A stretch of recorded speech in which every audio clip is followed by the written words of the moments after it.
Welcome back to the Grand Solar Minimum channel. Today is Sunday, January 12th, 2025. Hope everyone's having a great weekend. Here is our GSM report for today. One report on the solar wind speeds. Right now, our solar winds are coming in at 378.9 kilometers per second with a density of 2.32. Not much change from the last time we broadcasted. Our sunspot number today is 85. If you guys recall, the other day we were live on the air on, I believe it was Wednesday. We had a sunspot number of 113. And we are talking about this because many forecasts, mainstream forecasts, predicted the sun to go into its solar maximum in 2025.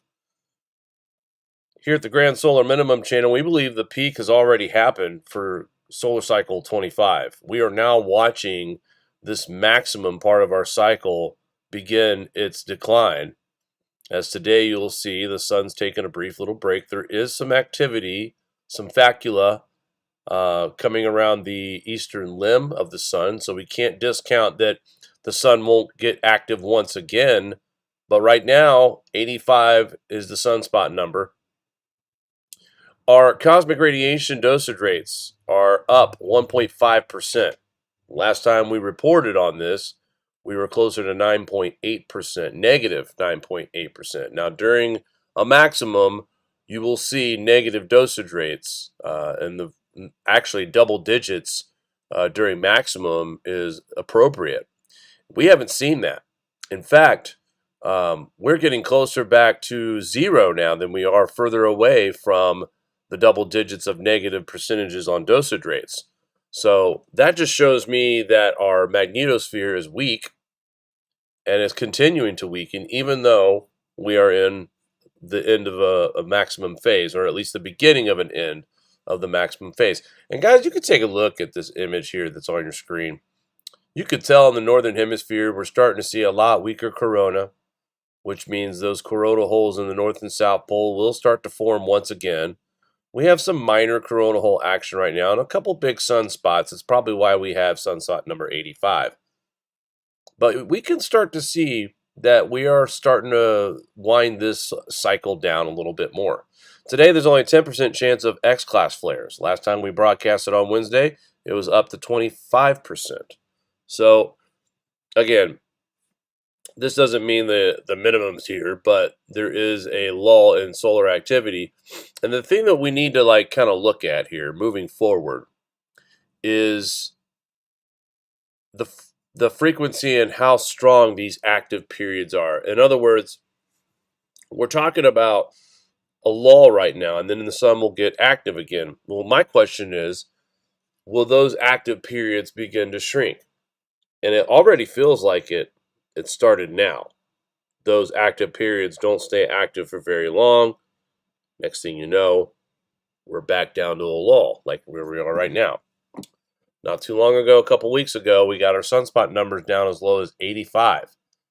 Now, there's a lot of cluster in the western limb that is turning away from Earth facing right now. So there is a chance that we could see sunspot numbers in that range once again before all this activity out here in the eastern limb. And I'm talking about this stuff out here.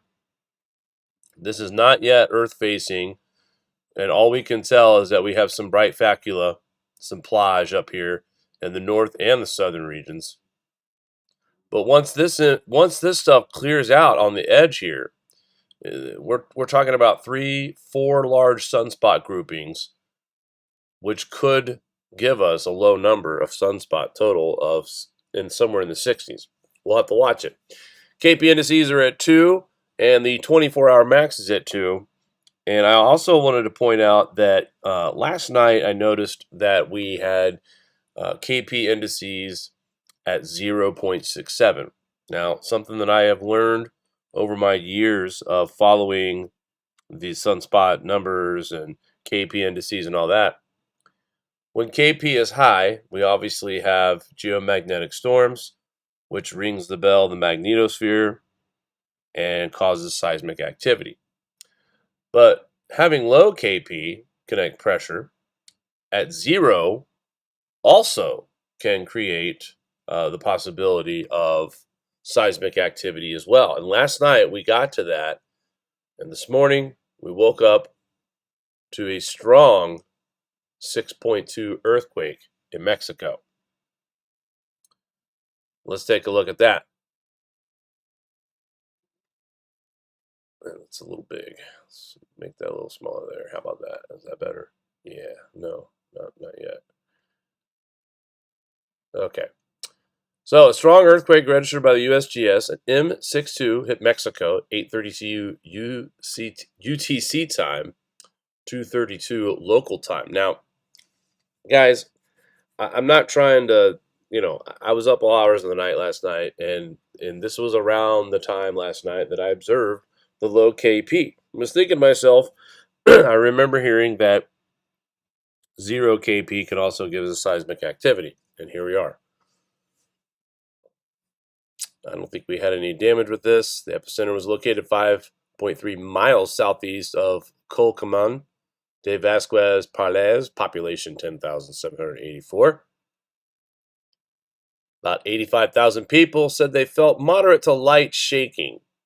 USGS issued a green alert for shaking, related fatalities, and economic losses. There is a low likelihood of casualties and damage. So that's the good news. But I can confidently say and report here at the Grand Solar Minimum channel that that earthquake this morning, 2:32 local time for Mexico, was definitely had correlation with our sun emitting 0 on the KP reading today. So just thought I'd mention that. And a brief update on the fires here in California. No, I don't believe this is climate change or anything like that related. This is just an unfortunate situation that happens every year. And there's some people out there that I almost feel like they're downplaying this. And let me tell you this, whether or not it happens every year, all the time, every week, every month,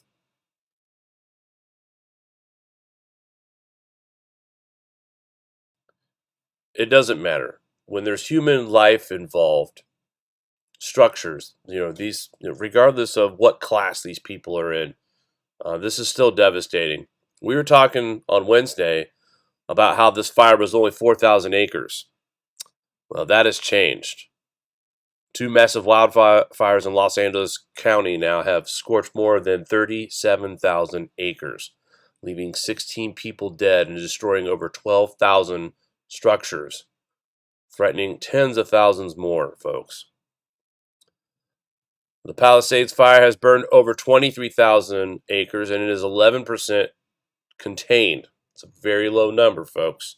11% contained. It has claimed at least 3 lives, with reports suggesting a higher toll, injured 3 civilians, destroyed over 5,000 structures, and is threatening almost 12,000 more. Mandatory evacuation warnings have been issued for several areas along the Pacific Coast Highway, Encino Reservoir, the 405 freeway, and Mandeville Canyon. And every time I show these videos, the channel gets stopped with a copyright. So if you want to watch the footage here, go to watchers.news. They have this article. Nearly 5,000 personnel have been deployed to combat the fire, utilizing 39 helicopters, 519 trucks, 67 dozers, and 86 crews. Lots of people out here helping. Wild rumor going around that folks are sending fire trucks to the area and they're failing inspection and they're not allowed into the state. I don't know how true that is, but my gosh, if that is true, I mean, how deep do you have to be into this whole Green New Deal, climate change, man-made stuff? Are we going to lose people's lives over this? And that's what it feels like. Some more footage here from Twitter. Maybe I can show this. Usually we don't have too much problem from Twitter.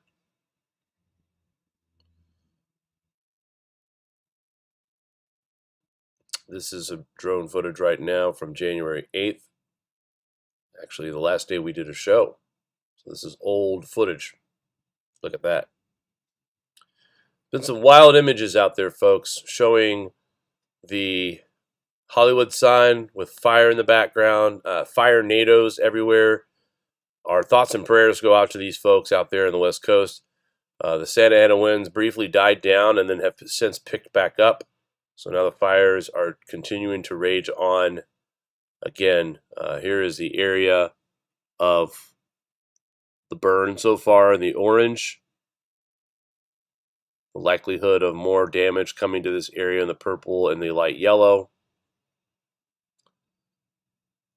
And, if I came off a little bit nonchalant and dismissive of the fire, that is not what I meant on Wednesday. I just wanted to point out how quickly that these things can escalate. We went from 4,000 acres to over 37,000 acres, pardon me, in just 4 days.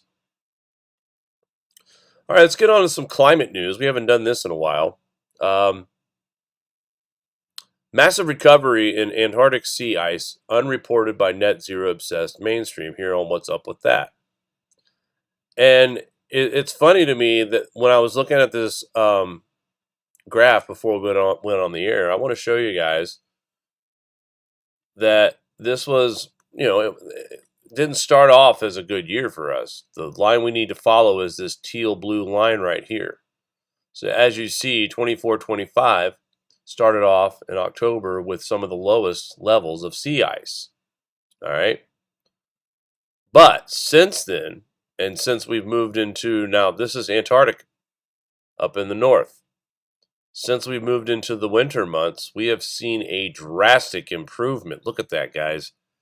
That is the tip of my arrow is where the current measurement of sea ice is. So that's huge. That's a huge jump, folks. Huge jump. What we've seen in the past several years has definitely been less sea ice, but you can see each year we're trending more and more closer to that line here, the dotted line, which is the average median. But the blue line here has went from one of the worst starts to now one of the strongest sea ice growth up near the Arctic and Antarctic. This wasn't Arctic. My apologies here. Makes it even more amazing because Antarctica is in the summertime, so I have to get those numbers. But this is in the north. Yeah, this is the Antarctic. Again, no one's talking about this in the news. The sea ice is getting stronger in the north. No one's talking about it. In fact, I see people all the time on the internet doubling down that we're going to be ice-free by 2027. Now they've moved it. 2027. During November and December of 2024, mid to late spring in the southern hemisphere, the daily Antarctica sea loss was around 140,000 square kilometers compared to 165,000 for the date of 1981 to 2010 average. Let me repeat that. The loss from November to December was 140,000 square kilometers compared to 165 square kilometers, the 1981 through 2010 average. By the end of December, the sea ice extent was roughly around the average recorded in the 30 years to 2010. Now it seems the NSIDC is a reconvert to stressing long-term trends, noting that the 2016 to 24 timeline is too short to definitely determine that a regime shift has occurred. Of course, mainstream will not talk about that. Speaking of which, I want to point out really fast, too, that we are looking at global temperatures starting to come down. For the month of December, we were at 0.62 degrees above baseline. As you all know, we got to that 1 degree over baseline. I don't know what the difference is between UHA and what UAH and what the mainstream Green New Deal crowd uses, but they hit the 155 mark. And remember when we were told 9 years ago that if we didn't do something, once we hit that 1.5 degree limit, that's it, the world was over? Well, it confirms we hit that 1.55 above baseline. Warmest year on record in the pre-industrial level. past 10 years, 2015 and 24, are the 10 warmest on record. We have likely seen the first calendar year with a global mean temperature more than 1.5 above. I just don't know where they get that number from. We were not above 1 degree all year long. More exaggeration. 1.12 degrees Fahrenheit is where we are at currently. I see what they're doing. They're taking the Fahrenheit number when everybody measures it by Celsius. And they are using the Fahrenheit because it's a bigger number than what we have here at Celsius. So everybody else in the world uses Celsius. The United States are the only ones that use Fahrenheit. But this climate report and these mainstream monsters use the Fahrenheit number when it's convenient for them. But now, here is the funny part. They're scrambling here. They're scrambling to make sure that, everything is still in line. Listen to that. Here's a quote from one of these global warming enthusiasts. It is important to emphasize that a single year of more than 1.5 degrees Celsius for a year does not mean that we have failed to meet Paris Agreement long-term temperature goals. It absolutely does mean that you failed. The goal with the Paris Climate Treaty was to prevent us from reaching the 1.5 degrees Celsius above baseline. They're saying it happened for an entire year. How is that not a failure again? All these carbon neutral things that we're supposed to be doing, we still hit that number. Even though California is doing inspections of their trucks that are trying to help people so that more emissions are not released into the atmosphere while fighting this horrible fire right now. These people are ridiculous.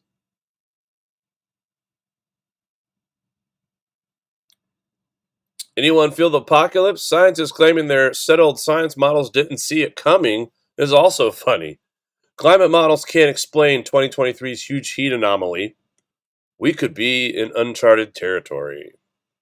No, we are not.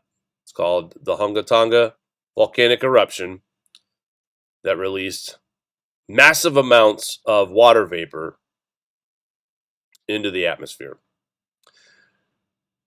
There are feeble attempts to bring forward the 2.0 degrees above baseline fear narrative, but they don't seem to be gaining much traction after the COVID lockdown debacle, suddenly discovering that the 1.5 above baseline hype was just as fake as a COVID lockdown narratives appear to have killed much of the remaining credibility of climate alarm. 2025 is going to be a very good year for climate skeptics, let me tell you. And why is that? Very important too, guys. Donald Trump. That's why. Let's take a look. I want to play a brief video here that pretty much Mr. Biden had put in offshore drilling bans, trying to mess up things for Mr. Trump when he takes office. I think it's very immature. But fear not, Donald has a plan. Nobody knew that until I came along. I made us number one. We were number three. I made us number one in a very short period of time in drilling. And you can talk about windmills. They litter our country. They're littered all over our country, like dropping paper, like dropping garbage in a field. And that's what happens to them, because in a period of time, they turn to garbage. Most expensive energy ever. They only work if you get subsidy. The only people that want them are the people that are getting rich off windmills, getting massive subsidies from the U.S. government. That's very important right there, what he just said. And I try to explain this to a lot of people out there who say, oh, solar and wind is so affordable. God, you should see my bill. It's so affordable. Oh, they put the solar panels on my house for free. I got a tax credit for it. Oh my God. Oh, solar and wind, baby. No. What Donald Trump just said about government subsidies and how we don't want to be reliant on energy that relies on subsidies to keep it affordable. And that's exactly what solar and wind is. And it's the most expensive energy there is. It's many, many times more expensive than clean natural gas. So we're going to try and have a policy where no windmills are being built. You know, off the coast of New Jersey, they want to build like 200 windmills. The people are going crazy. Nobody wants them, and they're very expensive. They don't work without subsidy. You don't want energy that needs subsidy. Energy is a good business. You don't need subsidy. But when you build these massive towers, and they're 25 stories tall, 40 stories, they have 170 stories tall. The blades, they take 3 ships to ship them. It's crazy. They're dangerous. You see what's happening up in the Massachusetts area with the whales, where they had 2 whales wash ashore in, I think, a 17-year period. And now they had 14 this season. The windmills are driving the whales crazy, obviously. And they had actually over, I think, 125 or something over a number of years. Over a number of years, and we don't want that to happen. It's a disaster. It's amazing the way a true environmentalist would say, "Oh, we love wind." It sounds good, but that's about where it ends. You know, after 10 years, you have to redo them. And what happens is they don't do that. They let them stand and they rust, and they say, because of the environment, I'm not a believer in this, but they say you can't, because it's a certain fiberglass, that the blades cannot be buried in earth, that's an environment. So what do you do with them? What do you do with them? And I don't know if you've ever gone to Palm Springs, California, or any of these places where you have long-term windmills standing. They're a disaster. They're rusting, rotting, closed, falling down. This is as you enter Palm Springs. And they put new ones next to them because nobody wants to take them down, because why should they take them down? It's very expensive to take them down. And you can't do anything with them because the blades, you can't bury them because of the environmental protection. We'll look at that. Doesn't make sense, but that's what they say. So I feel like that, Biden is doing his best to try and make things messy for Donald Trump when he gets into office, January 20th. That day is fast approaching. Can't believe that we're 8 days away. And the reason why I'm kind of like talking as much as I am about energy independence and how this climate change crap and Paris Treaty isn't working out. Mr. Trump is going to change a lot of things environmentally. The policies that we have right now are going to go bye-bye. He's already going to erase the Biden drilling ban on day one. And I believe that channels like Grand Solar Minimum will be able to speak freely once again on scientific evidence of natural climate change caused by solar cycles. Right now, things are still kind of dicey because you know who's still in charge. That's only for 8 more days. That's another thing, too, guys. During this last 4 years, I know you guys have noticed a huge decrease in broadcasting from this channel. And a lot of it has to do with real life stuff, but the other side of this, too, is the censorship. How many times does the video get knocked down? Because we go against the grain and don't believe that man is causing climate change? That the evidence of solar cycles is being ignored? That the sun doesn't play a role in warming or cooling? But the good news is that Mr. Trump is about to make gas prices affordable again by drilling, drilling, drilling. We need to be energy independent at a time like this, guys. With all the chaos that's breaking out overseas, the Russia-Ukraine war, Israel and Iran seem to have cooled off for now, but there's still so much instability in the Middle East, and they control the oil right now. Wouldn't it be nice, though, to have a stable, steady price for oil month in and month out, no big surprises. Well, that's possible for the United States, once again, to start producing its own oil and own natural gas and watch the prices fall. It won't matter if Russia and other countries want to change the way you pay for oil overseas. Go ahead, get rid of the dollar. That's fine. We'll throw big tariffs on foreign oil and gas and make it affordable here in the United States, made in the USA and sold in the USA at reasonable prices. Again, good things are happening. And why is that? Well, it all comes together like this, folks. Why are we talking about reversing Biden's climate policies? This is why. This right here is why. Again, Antarctic sea ice growth has been tremendous since the start of this year. It started off as one of the worst and has recovered now to almost above average. That doesn't usually happen when you start off as the second worst season. You see how these models and these lines stay close together to jump as much as it has.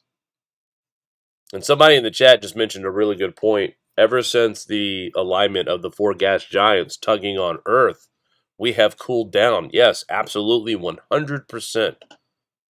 This happened in October, and that's when we started seeing temperatures globally starting to fall. So, and that's just the beginning of this Milankovitch cycle. But once again, we will have to just sit here and wait, I guess. Time will tell. Time is definitely on our side. And it appears now that we have someone who is in charge that will do what's right for the United States and what's right for America, for its people, what's right for this economy. Stop making other countries rich by buying their oil. Biden is handicapping our economy right now with this ban. Anybody care to guess how much the barrel of oil is right now? And yeah, Danny, the oceans have cooled down tremendously since the planet alignment. Anybody want to guess where we're at right now, barrel oil? We're still at the $75 range, which is, we were at the $76 range. We're hovering at 75, 76. Each day that goes by with this ban, prices continue to rise. It's only a matter of time before we start to see prices go up at the pump. But my guess is that with 8 days left of this joke of an administration who is trying to put the squeeze on the American families out there on the cost of oil and gas. Think about this for a minute, guys. Energy prices are higher than ever. And if energy prices became lower, and if gas became lower, what do you think is going to happen to your grocery prices? Now that those companies that are transporting those products to your stores, now they're starting to feel a little bit of relief because prices are coming down or will be coming down.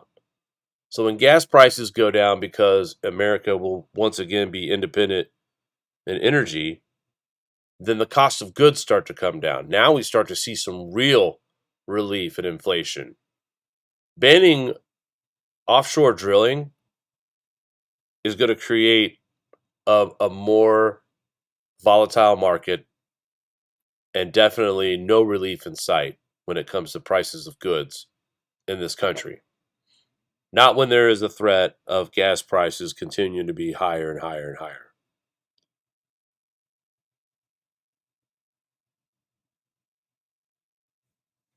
So, only a matter of time, guys. 8 more days. We'll start to see these climate policies be reversed. And we'll see what happens to oil prices. We'll see what happens when we start drilling again. We'll see what happens how fast these prices will fall. Will it be something we'll see for sure by the summertime? Will it be something we'll see by February? Usually it doesn't move that fast, but there's a possibility we could start seeing that decline. I'm excited for the future, not because of one man, but because of what the common sense policies that are going to be brought to our country again on energy, um, on cost of food, cost of goods, tariffs that are too high to buy foreign product. Now we create jobs in the United States and have American made items sold in our stores with lower prices. Danny, man, you're right. David Dilly told us 2024 was the last warm year. That's interesting. Danny Best, thank you very much. That's also told us, I believe that was in our interview that we did with David back in 2019. So lots of things happening here, lots of things changing for the better, hopefully. But I know once things start to get back into control when it comes to our finances and the cost of living is somewhat reasonable again, we can start talking about prep and growing our own food again. We can start talking about getting ready for that. I know a lot of families out there don't have that extra money to put back for prep items, even though we probably should. But as expensive as everything is out there, I get it. It's hard to put prepping as a priority right now when it's surviving is the most important. And I know our energy independence is going to help ease our economic issues.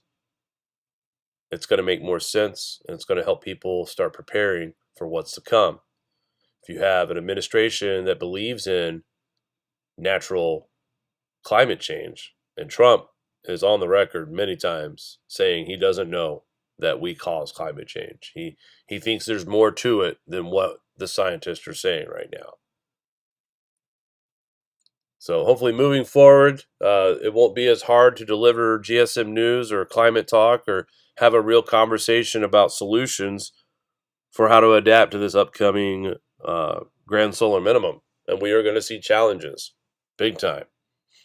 Right now, solar cycle 25 is a bit stronger than 24, but we are also seeing it follow the forecast model of Dr. Zarkova, who believes that in 2025, the peak will start its decline into a minimum, a sharp decline, which I believe is beginning as we speak. We will see. The last active period we had from solar, from the sun, we had a sunspot number of 212, and then nothing. It just slowly but surely started dwindling back down to 85. Very short period of time of activeness. So to me, after watching how active it was this summer and most of the fall, now seeing these brief moments of active periods starts to make me realize that this might be exactly the beginning of that decline of solar activity.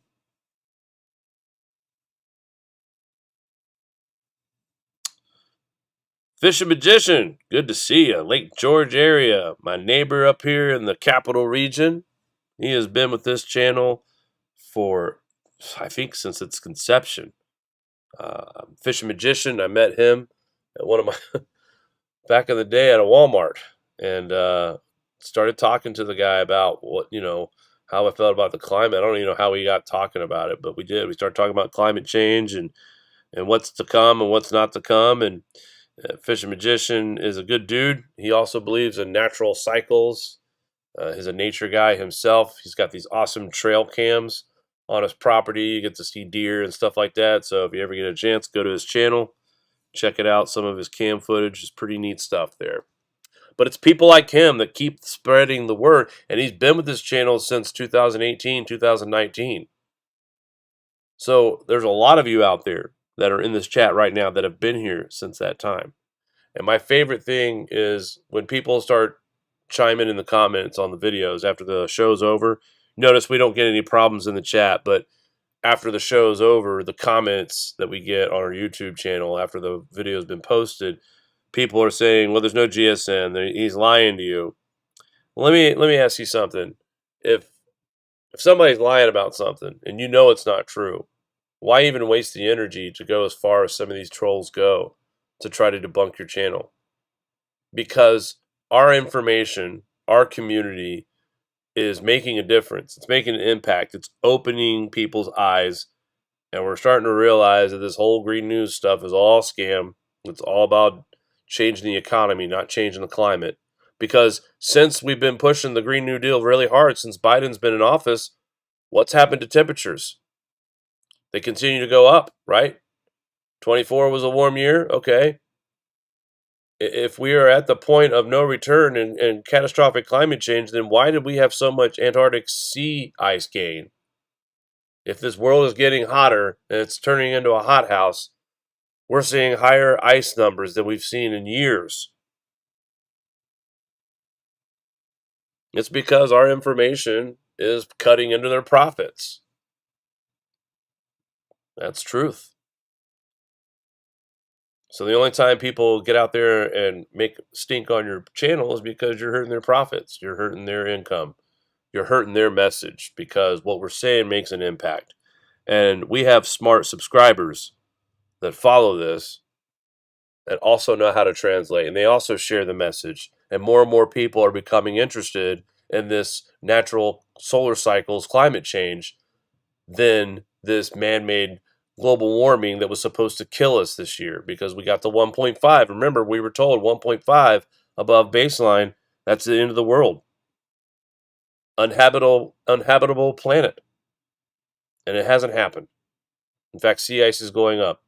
Tell that to the folks here in the United States, the Midwest, the eastern part of the United States, and the South, getting inches of snow, multiple nights in single-digit lows, highs in the 20s. It's been a while since in fact, the last winter I've seen like this was 2014 during the polar vortex. Now, it's not as strong. We haven't seen as cold as temperatures that we have. But for a summer that was declared one of the hottest summers in their satellite history, we sure are having a pretty darn cold winter. In fact, the whole country is below average temperatures right now, except for the West Coast, because they're still in that positive PNA. So, all right, let's end my rant here. You guys know. Oh, speaking of ocean temps, somebody mentioned that. Right now, we're at a La Nina value, negative 1.28218 degrees below baseline. At 0.5, you're at a weak La Nina. At a 1 degree below baseline, it's a moderate. We were at negative 1.5 degree, almost a strong La Nina. And look at the top left corner here. I shared an image, and of course someone's like questioning the validity of the 2018 map, but look at how much weaker the temperatures are in this region. I know that we're seeing a La Nina right now, but look at how weak. I've never seen temperatures this low, this far into the blob. Usually the blob is all the way out to here. And orange is all throughout. We've got pinks in the middle. We don't have that. We've got 4 regions in the 30 degrees Celsius above baseline. We're in the upper 20s everywhere else. And this right here is puny. Pathetic. So there is obvious cooling going on here in the Pacific. The Atlantic Ocean also looking pretty cool this winter as well. Colder temps obviously towards the Arctic. Even the Gulf has cooled down quite substantially. But we are having one hell of a La Nina. And a lot of cold air coming in from the 1-2 region. Or cold air, cold water temperatures. Look at that. So that's why we're seeing such a poor region 3-4. Look at how strong the region 1-2 is. The 1-2 is the colder waters coming in from the Mexico central part of the equator area. Waters aren't supposed to be colder here. Not on the equator. Goodness. Let's take a quick look some forecast models. We know we all love those. This is today, pretty quiet. So it looks like a clipper system moving across Minnesota, northern Wisconsin, Michigan, and the UP. Light snow, 1 to 2 inches. Other than that, lake effect snows for western New York and Erie, Pennsylvania. Watch out for that. Pretty big storm could be on your doorstep. Continuous lake effect snow for several days from Monday to Wednesday before it all dies down by Thursday. Even some light snow showers from Lake Ontario. Then we got to watch a couple systems brewing up here in the southern part of the United States. A little quick Alberta Clipper system, once again moving through the northeast, just in the Canadian border. But this low pressure right here, this is January 18th. Whoops, did not mean to do that. This system right here depends on where this thing starts. If it starts lower, then we're going to see more of a nor'easter impact. If it starts right here, this thing may just barely skirt off the mid-Atlantic region and not touch New York. Let's take a look and see. I haven't looked at this model yet.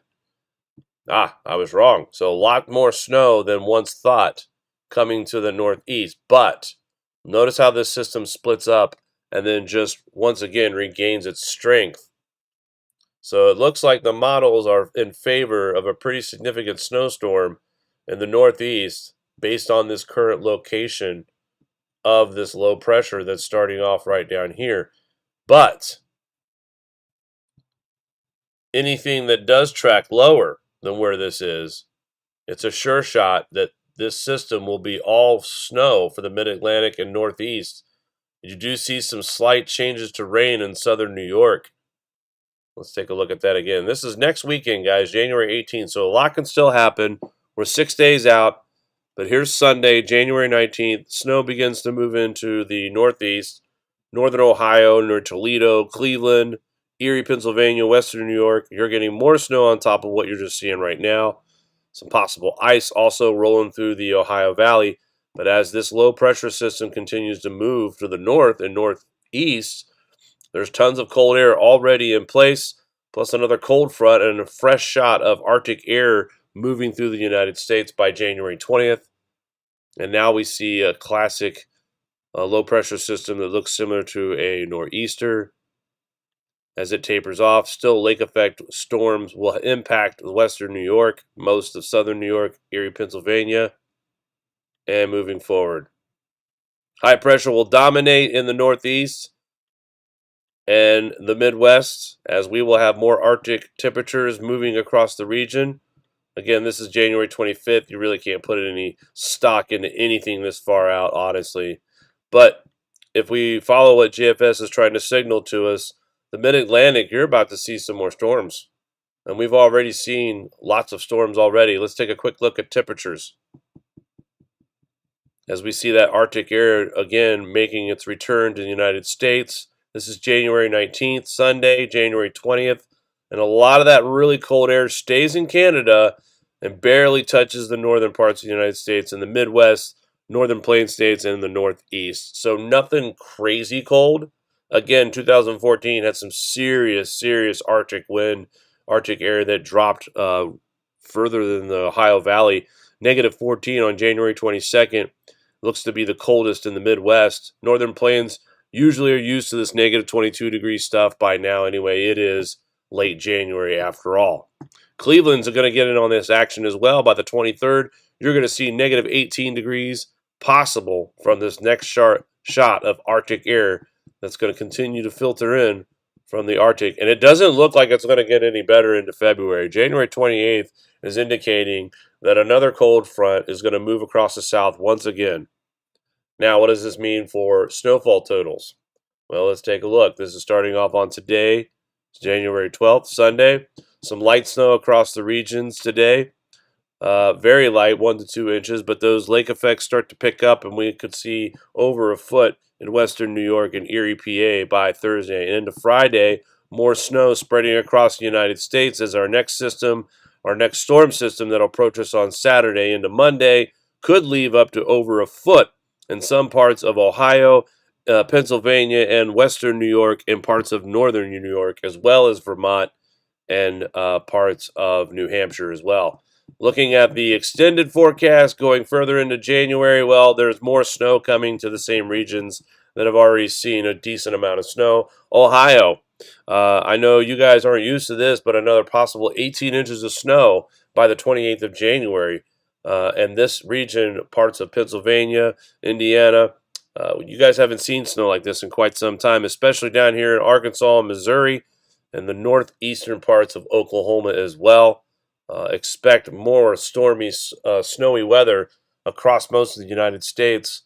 And unfortunately, it looks like that PNA positive for the West Coast will continue on through the rest of the month, if not further into February, which will continue to filter in that really cold Arctic air. And right now, so far, we haven't seen anything too crazy out there, and let's hope it stays that way. But we are just getting into the teeth of winter right now, so we still have quite a few weeks left of this colder and snowy activity. Hopefully, we see spring sooner than later, because I'll tell you what, the cold is definitely impacted me this year. I'm ready for that warm sun. Guys, also take a look down here in Mexico. There's one little region that has around a foot of snow. The really purple areas, not those are probably higher elevations, but still to see snowfall in Mexico, measurable snow, you know it's cold.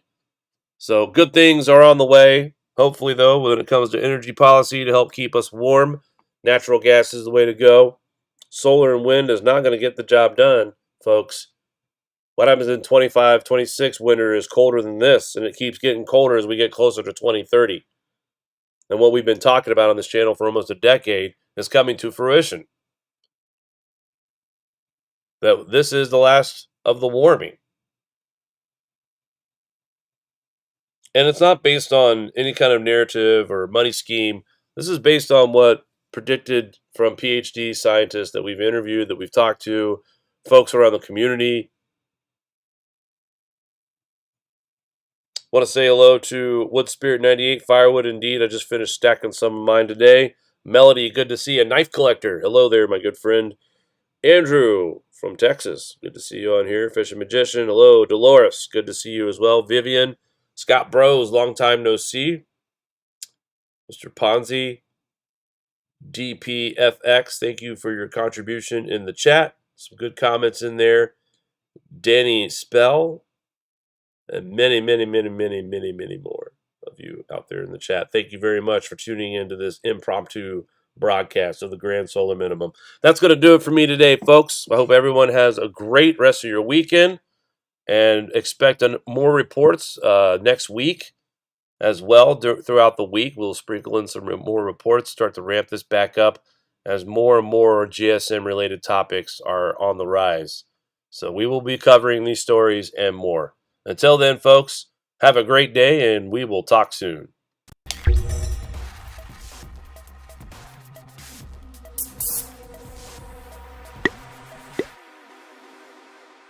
Do you like this show? Give us a thumbs up. Want to support us more? Share to your favorite social media platform, buy a t-shirt, or become a Patreon. All links are in the